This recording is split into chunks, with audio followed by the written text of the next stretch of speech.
It's one of the gas industry's riskiest ever projects, the construction of the longest subsea pipeline in the world.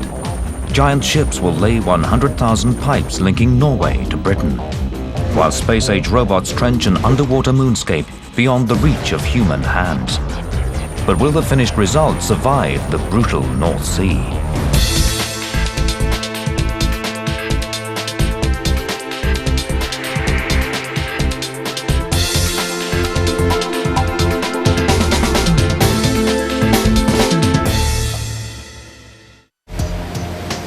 "120 kilometers off the coast of Norway is one of the North Sea's largest underwater gas fields. 40 kilometers long and 10 kilometers wide and containing over 300 billion cubic meters of gas. It's called Ormen Lange. Ormen Lange is locked in an icy tomb 3,000 meters below the sea, so deep and so remote that it's considered beyond the reach of man and machine. But the engineers at the Norwegian energy company Norsk Hydro decide that it's too tempting to ignore, because it contains enough gas to supply 20% of the UK's needs for 40 years. The Norwegian engineers know that there's an expanding market for natural gas in Britain, because the coal traditionally used to power the economy there is no longer sustainable. Foreign gas is increasingly being used to power the turbines that create the electricity for homes and factories, and the country needs more of it. So the engineers come up with a plan. It will take 10 years and cost $10 billion US. First, they'll drill the Ormen Lange gas deposit, transport the gas 120 kilometers to one of Norway's largest processing plants at Nyhamna, and then send the processed gas down the Langeled pipeline to the UK. A total distance of 1,200 kilometers. But to build the world's longest subsea pipeline this far and this deep will mean overcoming some major obstacles. They'll need to drill nearly 2,000 meters through the seabed to tap the gas field. To do this, they'll use a rig built right on the sea floor. But the first problem is the Storegga slide. The pipeline that will bring the gas out of the field and deliver it to the plant has to scale this 300-meter underwater cliff face. And the terrain of the sea floor is too rough to lay pipe on, so they'll need to trench it. The gas itself is a dangerous mixture of debris and frozen water, capable of blowing a processing plant apart, so they'll need to adapt the system to handle this gas. The plant is big enough to turn through 70 million cubic meters each day. To handle this massive job, they amass some of the largest industrial ships in the world, each designed to tackle a specific phase of the deep sea construction. Out here in the harsh North Sea, humans are confined to the topside world. But beneath the waves, the brawn work is done by underwater remote-operated vehicles, or ROVs. These machines are so technologically advanced that they're almost the stuff of science fiction.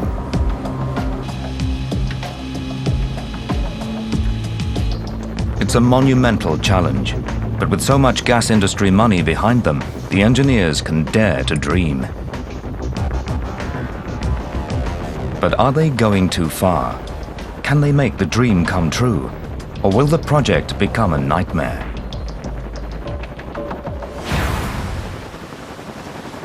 First, they search the world for a gas well platform which will work in these torturous seas. Existing designs all fall short. The weather here is too stormy and the water too deep. So they come up with an ingenious solution. If they can't bring the gas up to a rig, why not take a rig to the gas? Inside this warehouse in Tonsberg on the coast of Norway, the key to solving this engineering challenge is built. In a daring move, the engineers combine the function of a surface platform with a seabed drill guide. Called a template, it's essentially an underwater gas platform that will guide the drills through to the gas field and control the well flow. Conventional gas platforms are surface structures manned by an army of workers. But in this case, the platform will be dropped onto the seabed where it's clear of the wild North Sea weather. A drill ship will then dock to it and from above guide the drills through to the gas field. When the drilling is done and the gas is flowing, the drill ship will depart, leaving the template to control the wells. 4 of these monsters will be mounted onto the seabed, and through them, a total of 24 wells will be able to siphon over 70 million cubic meters a day from the gas field. The template will then direct and control the gas flow to a shore-based plant. The entire unit will be operated by remote control from a manned center 120 kilometers away. Richard Bainan is a subsea engineer. The main thing that you've got, the difficulty that you've got, is it's dark, it's the devil of a job to put it in the first place. You've got to get this equipment onto the floor. It's highly valued, highly priced piece of equipment, and then you've got to put it together with robots and you've got to make sure it doesn't leak. And apart from that, it's easy. The stakes are huge. The engineers have to build it to withstand pressures that would crush a normal submarine, and it has to operate flawlessly for more than 40 years in a harsh saltwater environment. Once it leaves this warehouse and is lowered to the sea floor, there'll be no going back. It will be committed to the seabed forever. The 1,000-ton structure can't float on its own, so it's loaded onto a seagoing barge for transport to the drop site. With all the planning and building behind them, it's now the weather that will determine if the mission is a success or a failure. They plan the 4-day journey to the drop site to coincide with summer, the season of the calmest seas. Not that that means much out here in the North Atlantic. They rendezvous with the world's largest crane ship, the Thialf, a super crane that does heavy lifts at sea. The 2 cranes mounted on board can lift over 14,000 metric tons, about 80 747 jumbo jets. The barge and Thialf wait for a weather window before lift operations can begin. The contract to install the subsea component is worth $21 million. With so much at stake, they do a practice run back on shore. The crane and ROV operators rehearse the drop in a 3D virtual underwater world to simulate the one they'll be working in. Weather, depth and weight will all be against them. Finally, it's time for the real thing. Lines are connected, and the record-breaking sea drop begins. This is their only chance. If they miss, and the structure settles on the seabed in the wrong place, they'll have to build another one and set the project back by a year. Computer-controlled thrusters hold the crane ship over the drop site. As it drops below the surface, the underwater ROVs go into action and take over as the eyes of the operation, feeding video back to the control room. The engineers scan the rig for problems as the pressure increases. From 1,000 meters below, the ROV sends video back to the crane operator, who then adjusts the orientation. The ball bearing has to be kept as close as possible to the center of the bullseye. He keeps the drop going even when it's just meters away from the sea floor. There's no stopping it now. The template is down, and so heavy that the legs on the base sink 8 meters into the seabed. But the engineers won't know if they've hit the right spot until they check the coordinates. Readings show it's within 40 centimeters of their target, close enough to be considered a perfect drop, and it was accomplished from 1,000 meters above on a rolling sea. Now that the template has been successfully placed, the next step is to tap the gas field. It will take 2 years to drill the first 8 wells, and they'll need to be ready to go before the pipeline can be connected. A specialized drilling ship called the West Navigator is moved into position over the top of the gas field. The Ormen Lange gas wells will be the largest deep water wells drilled in the world. The engineers use a powered drill head operated from the ship. Once assembled, the pipe is lowered through the bottom of the ship and down 1,000 meters to the template. From there, the drill head travels another 2,000 meters through the seabed to the gas deposit. It then snakes its way through the gas pockets. Every step of the way is monitored and recorded in a virtual database which is always expanding and is used by engineers and surveyors to plot the next drilling position. Back on land, the team can enter the cave, an amazing 3D undersea simulation. By virtually passing over the seabeds in the gas find, they can locate the most promising parts of the deposit. From the cave, Jens Grimsgaard can plot the drill's movement. With a joystick, I could also fly in this world by just using it, this tip here, and using my movements of my hand to steer myself through this reservoir.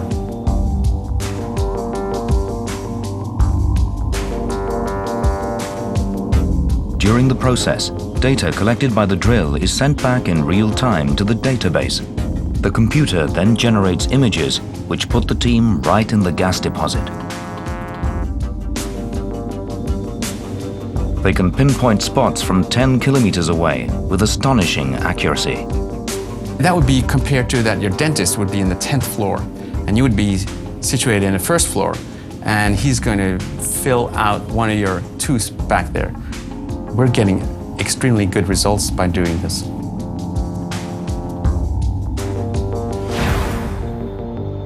The template gets its power from the land through a 125-kilometer long control cable called an umbilical.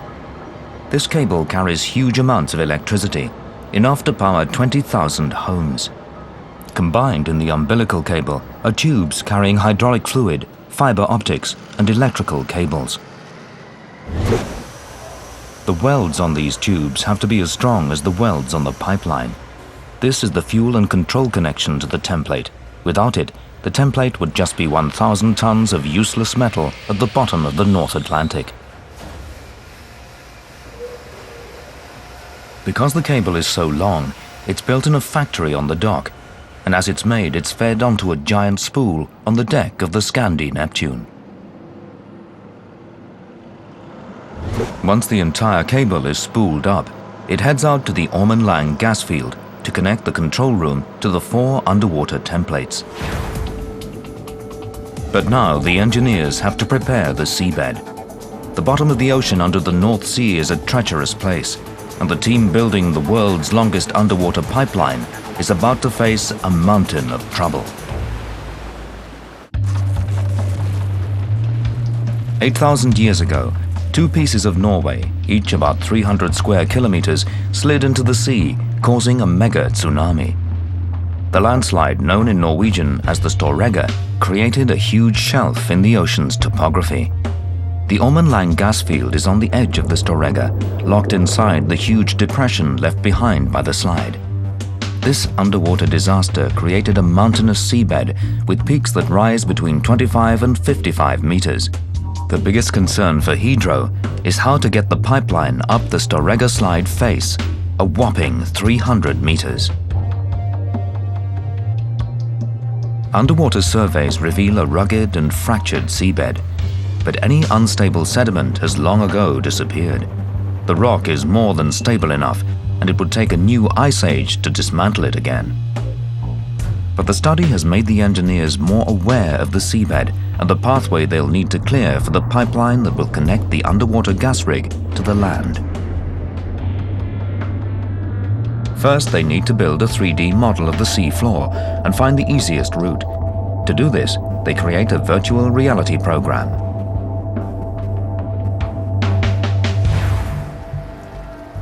The fisheries in the North Sea comprise a huge industry, and Hydro has to make sure the pipeline won't damage the reefs where fish feed and fishing boats work. But the concern isn't just the environmental impact at sea, but also on shore, where one of the largest gas plants in Norway is being built. The land connection they've chosen is the small island of Gossen and the tiny community of Nyhamna. The destiny of this quiet community will be forever altered now that it's been designated the landing area and processing plant for the Ormen Lange gas project. What was once a remote corner of Norway will be transformed into a bustling industrial center.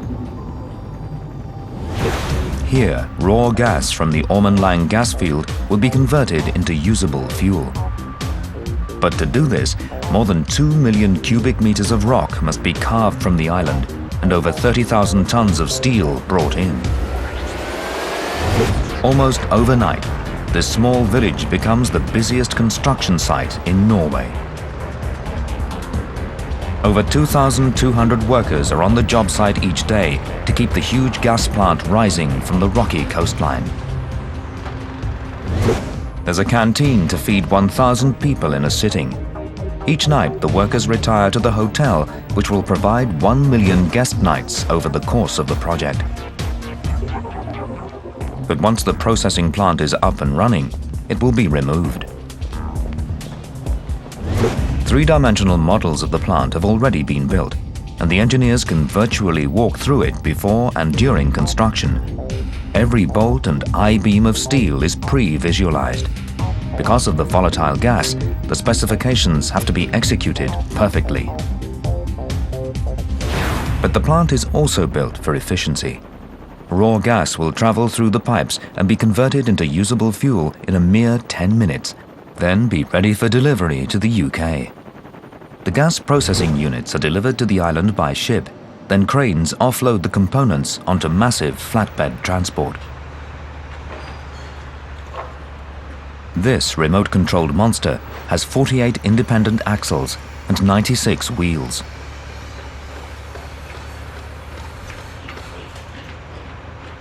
It expertly shuttles the thousands of components needed to build the plant.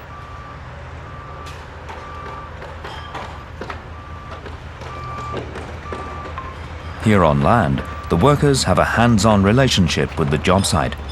But offshore, workers have downed wrenches in favor of joysticks. The underwater work is done using ROVs, everything from pipelaying to heavy lifting. So a lot of different ROVs are required, and a lot of people to operate them. See, look how quite large. This warehouse contains a simulation tank, built so that offshore personnel can train on ROVs. Here they simulate projects that will take place offshore. It takes special tactile skills to maneuver a crane arm from 1,000 meters away.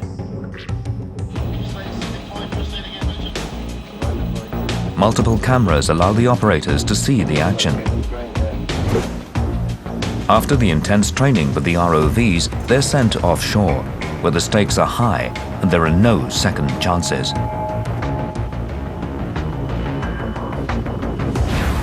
This is the Pipeline End Termination Unit, or PLET. It's a big machine with one simple task: to connect the underwater template or gas well to the Ormen Lange pipeline. But this is harder than it sounds. The 35-meter long, 30-meter wide, and 350-ton device is lowered 1,000 meters to the sea floor. Once there, engineers assemble its components. Called modules, these components make the crucial connection between the template and the pipeline that feeds gas to Nyhamna. All the connections at this depth are made with remote-operated vehicles.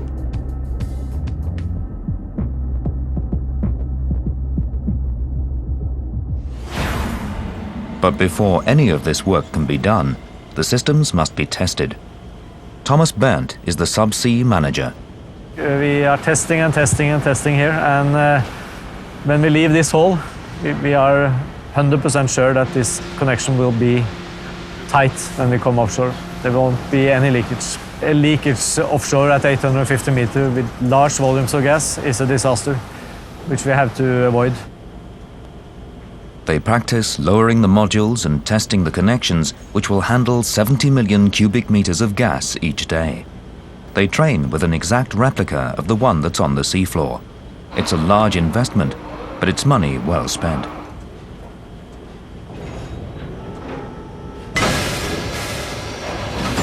Surrounding the connection module is a steel cage that protects it from any stray objects that could drop off the drill ships and fishing trawlers. When the gas exits the field, the steel pipe expands. A little bit of expansion isn't a problem. But the engineers expect the Orman Lang pipeline to expand along its entire length by as much as 1 meter, enough to rip it apart. They've solved this problem by using a connector that slides back and forth on rails. This will absorb the pipe's movement and keep the gas flowing. Meanwhile, engineers are tackling the Storegga slide and trying to get the umbilical cord from the template to the control center 120 kilometers away. To do this, they have to find a way through the rough and tumble terrain left in the wake of the slide. The solution is to build an underwater excavator, agile and strong enough to handle the job. It's a daunting prospect. And the answer is a spider.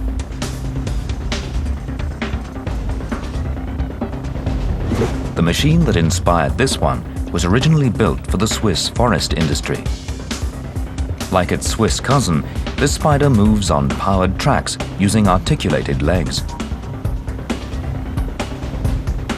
Its mission is to excavate 6 trenches at depths of up to 1,000 meters.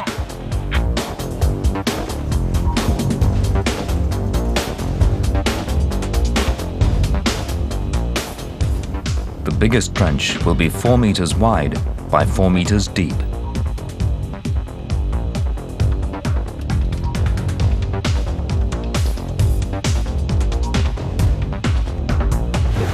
One spider is equipped with a powerful shovel, strong enough to cast aside a 3-ton boulder.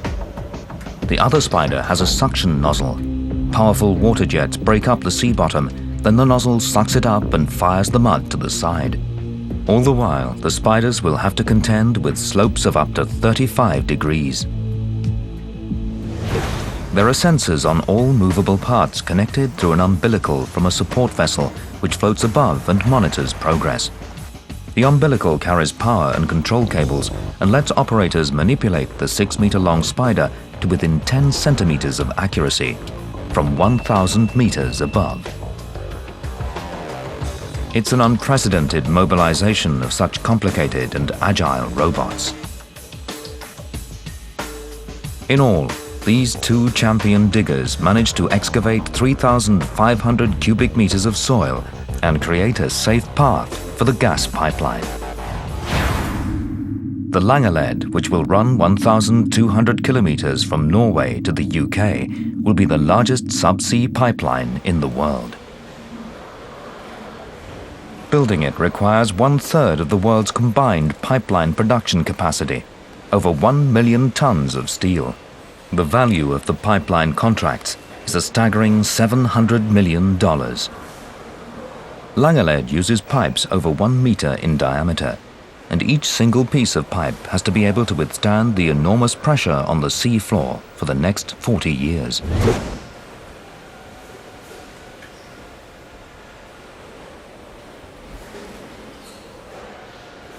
The pipes are each 12 meters long and weigh 10 tons.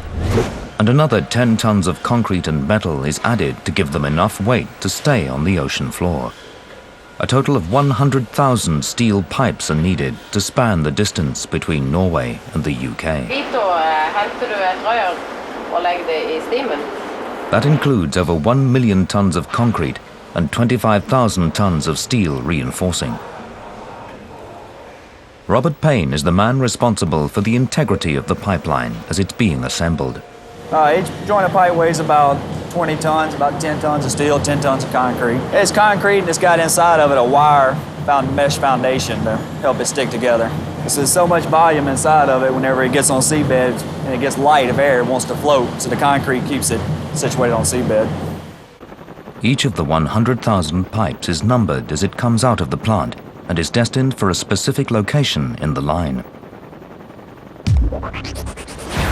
As the team trenches on the steep Storegga slide, the rest of the route from the top of the slide to shore is being prepared.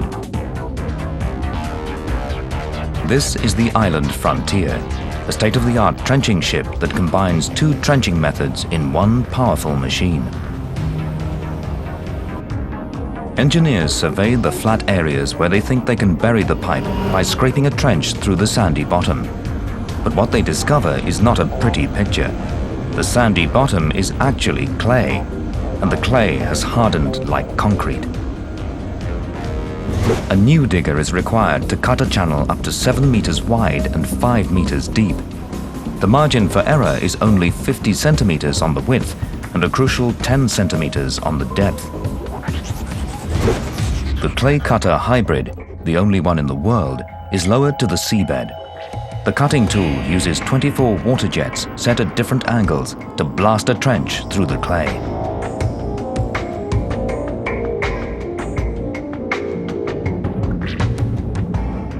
Suspended above is the 4-ton jet prop. The propeller draws in large volumes of the surrounding seawater, driving it at a high force towards the seabed and clearing debris from the trench.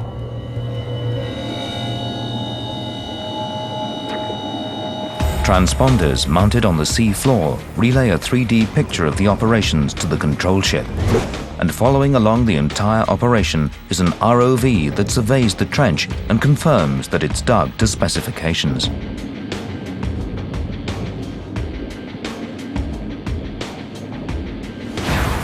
The battle is finally won. But when they start to lay the pipeline on the seabed, the problems really begin.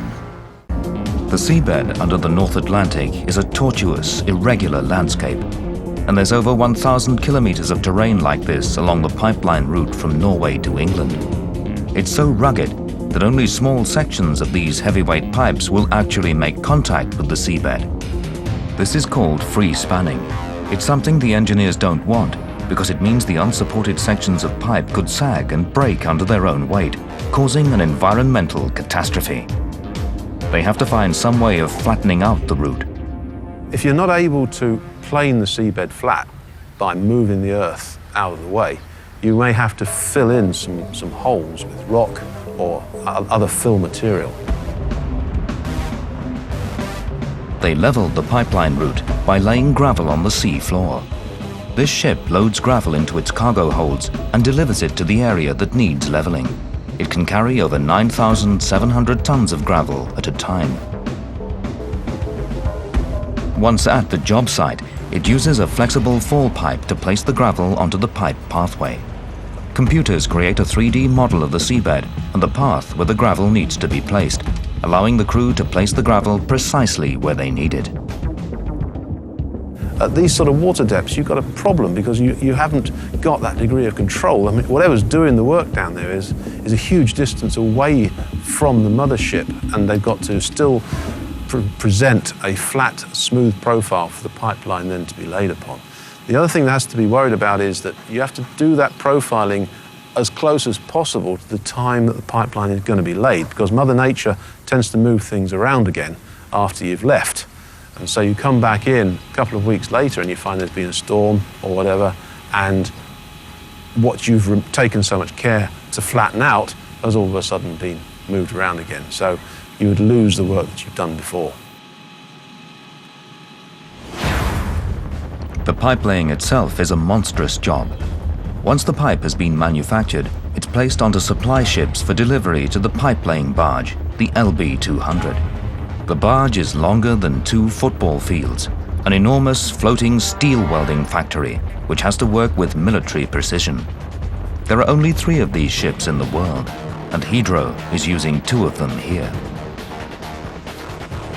Pipeline route has been surveyed before we ever came here. We have an ROV boat that stands by with us. It monitors the pipe as it touches seabed, and it's a predetermined route that we follow. The barge has been used in the Gulf of Mexico, in the Mediterranean, and off the coast of West Africa. But this is its biggest and most historic assignment. Once the pipe-laying process starts, it can't be stopped, not even for weather or accidents. The pipeline is built as a continuous tube that's dropped from the ship to the seabed. If the ship halts for too long, the strain on the pipe could snap it. The barge moves along at 4 kilometers a day and needs a constant supply of pipe sections, which must be delivered in the order in which they're to be connected and laid down. 100,000 pieces of pipe are laid down end to end in a predetermined pattern. They get moved by crane 3 or 4 times and go through about 15 or 20 welding stations and coating stations. pipe sections are delivered to the assembly floor, deep inside the LB200. Here, the welders are divided into teams. Their job is to create sections of pipe called double joints, each 24 meters long. There's a lot at stake. The pipes have to be put together so there's no chance of leakage, and the assembly line has to keep up a steady pace. The entire operation is monitored by engineers who have video cameras that watch the process both inside and outside the pipe. It's incredible technology, but the fundamentals are very simple. The fundamental thoughts that go behind it, because it has to be so rugged and it has to work every time, first time, the actual basic engineering is still fairly simple. The next stage of the assembly line is to join this short section of pipe to the main pipeline. It's fed out of the back end of the ship and onto the sea floor. It's a complex process that requires a lot of fine-tuning.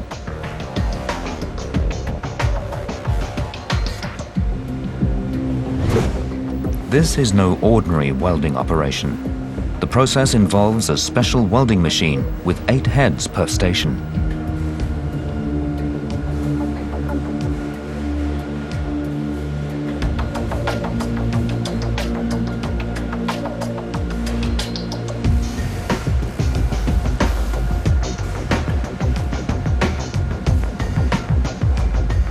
Passing through each of the welding stations in 7 minutes, the pipe is then checked by an ultrasound machine.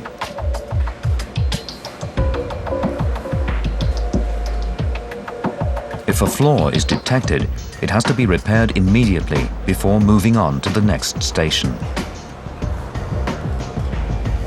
The process can't be stopped, and the connection has to be perfect, because this is the stage that welds them together forever. The assembly line is manned by industrial workers from over 30 countries. Shifts work around the clock to keep the assembly moving 24 hours a day. Each day, the teams have to assemble 3 to 4 kilometers of pipeline and drop it to the sea floor. After the welding stations have linked the pipe, the final step of the operation is to seal the exposed metal.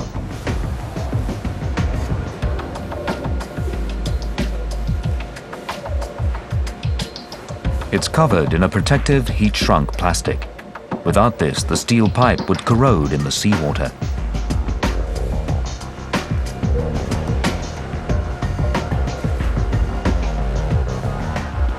Then it's time for the most critical step of the operation, offloading the pipe to the sea floor. The section where the pipes are joined is covered in foam to protect the welded joint during the drop. The decks are cleared, and the pipe is ready to be committed to the sea floor. A rubber tensioner grips the pipeline and holds it in place as it slides off the barge. As the pipe enters the ocean, it begins to sag, and pressure is put on the entire pipeline, which is free-hanging beneath the ship. Without exactly the right tension, the pipe could snap. The pipe comes off the back of the barge in what's called a lazy S configuration. So it comes off the back of the barge and trails down to the seabed some distance behind. That S of unsupported pipe has to be kept from just buckling under its own weight. So to keep it under control, you've got to keep that under a huge tension to stop it from just collapsing under its own weight. As the pipe is lowered, the barge moves forward exactly 24 meters.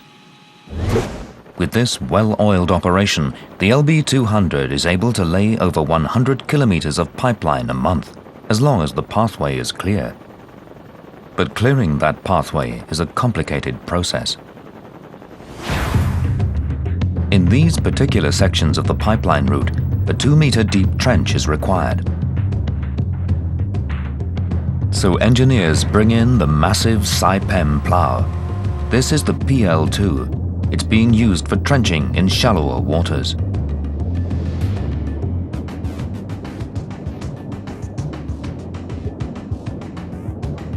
It drops onto the seabed over the 1-meter diameter pipe, where its strong clamps pick it up.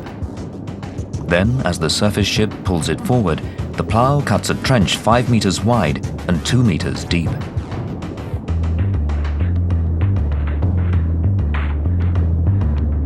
To fill the trench, the BPL-2 follows behind with backfill to cover the pipe with a protective coating of sand. Early in the design phase, engineers decided to bring the gas from the Ormen Lange field to the processing plant at Nyhamna and then build another 1,200-kilometer pipeline to Britain. At the 600-kilometer mark, the line is broken and connected to the Sleipner riser platform. The Sleipner platform works as a hub, monitoring the 70 million cubic meters of gas flowing into the UK every day. But tying the pipeline to the platform creates a whole new set of engineering headaches. The underwater robots line up the pipeline and the connecting pipes coming from the platform. A massive underwater crane moves them into position. But when they're matched up, there's no technology that can replace human beings in making the final connection. So the welders also have to become divers. You ready to come down? Your hose good? Okay, he's ready to come down. Thank you.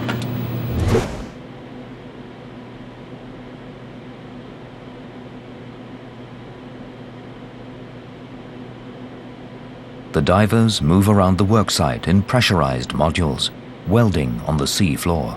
Do one lift on it and see if we can rotate it into its proper orientation with you guys. Oh. Hey, you're clear of that, Dearman? New edges have to be cut and beveled at each pipe end before the welding hub is lowered onto the joint to connect the two sections. The welding habitat is dropped to the ocean floor, then maneuvered in place perfectly over the 1-meter diameter pipe. It clamps the pipe and then closes itself off. The habitat is pumped full of air, forcing the water out.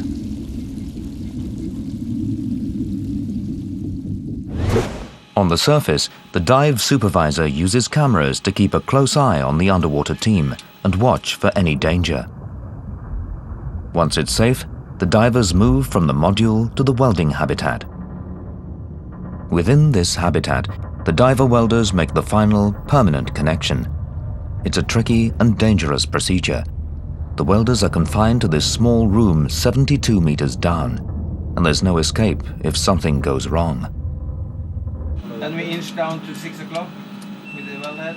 As each weld is finished, the engineer checking by monitor on the ship above is able to inspect the work.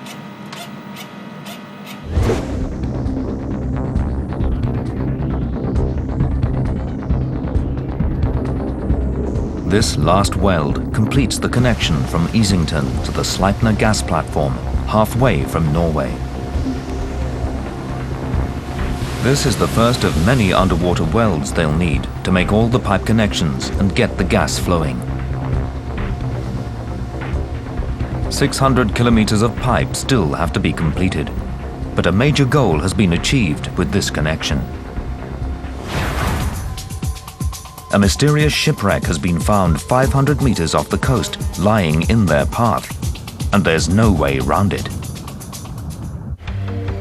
The wreck is directly in the path of the pipeline, and the engineers have no choice but to halt work.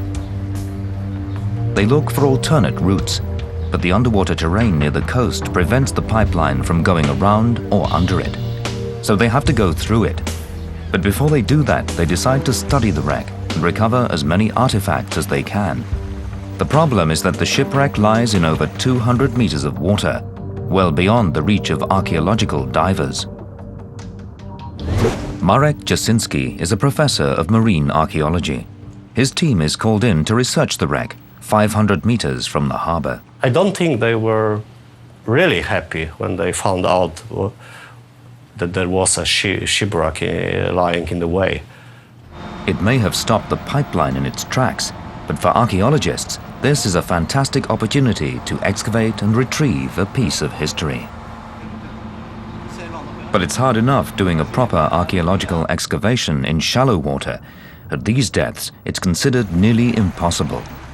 So the team takes a lead from the Ormen Lange engineers and uses ROVs to do the archaeological recovery for them. These vehicles now become new generation tools for the archaeologists. But the thrusters on the ROVs stir up sediment and obscure the wreck site.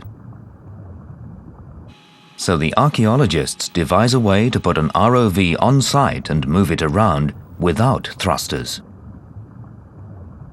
The ROV docks to this steel frame, which covers a section of the wreck. Once attached, gears and pulleys control its movement with precision, and the archaeologists can get on with the job of unraveling the mystery of the shipwreck.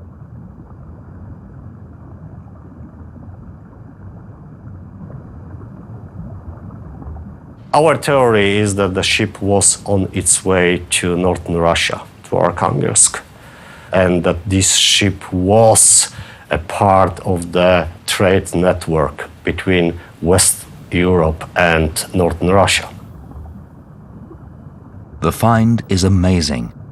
They discover 18th century artifacts from Asia, the Mediterranean, and all over Europe. Once the sand is cleared, fully intact wine bottles, plates, and coins are collected by the remote-operated vehicles. Back in the lab, the finds are investigated. The archaeologists may never know the name of the ship these artifacts come from, but it's an extraordinary opportunity to look into maritime history, an opportunity that may never have arisen had the Ormen Lange pipeline not stumbled upon the wreck. Meanwhile, in Nyhamna, they now have to deal with the raw gas that comes out of the Ormen Lange field. What comes through the pipeline is not pure gas. It contains large chunks of debris called slugs. The slugs move through the pipeline with such force that when they reach the treatment plant on land, they have the potential to explode like liquid bombs. And they will come into the plant with quite high velocity, and there's a lot of mass in it. So if those came into the plant directly, it will probably destroy the plant. The solution is to build a slug catcher, a labyrinth of pipes and filters. This 10,000-ton monster will meet the debris and stop it in its tracks before it reaches the Nyhamna plant.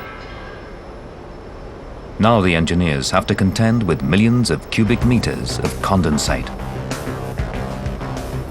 Every major gas producer ends up with condensate, a valuable stew of raw materials that can be turned into other types of energy. The problem is storing it and then moving it. The solution here is to use huge underground caverns carved inside the Norwegian mountains.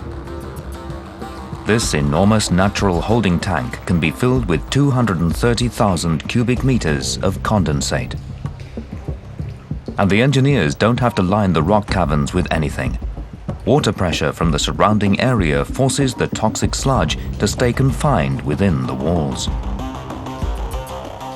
Every 4 days, the caverns are pumped dry, and freighters haul away more than 24,000 cubic meters of condensate.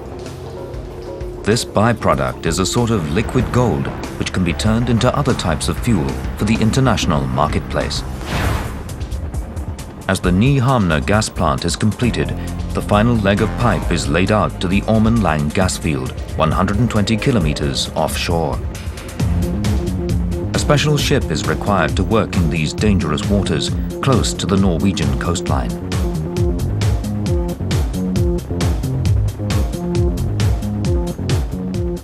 It can maneuver in tight spots using dynamic positioning, moving meter by meter from shore to the Ormen Lange gas field. Out here near the gas field, the Solitaire reaches the limit of its pipe-laying ability and can go no further. Its job comes to an end at the top of the Storegga slide. This is the most demanding part of the entire Ormen Lange project. The steep terrain left in the wake of the Storegga landslide requires a special pipe-laying ship. This is the S-7000, a former crane ship that's been modified with a 130-meter tower on its stern deck. It's now taller than a 33-story building. It's a floating factory, and one so big that it's easy to forget it's 100 kilometers offshore in the North Sea. 20,000 pipes are welded together in groups of 4.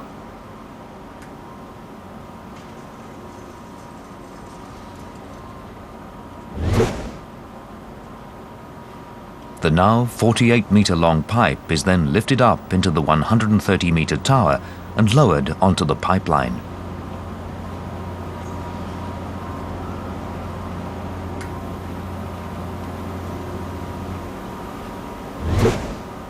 Here it's welded to the pipeline, and then the pipe is carefully eased through a series of tensioners within the tower and lowered vertically straight off the ship. The entire operation takes a month to complete, making the final connection from the template to Nyhamna.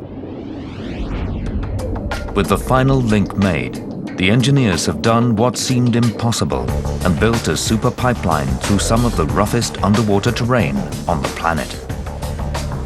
But will the super pipeline deliver?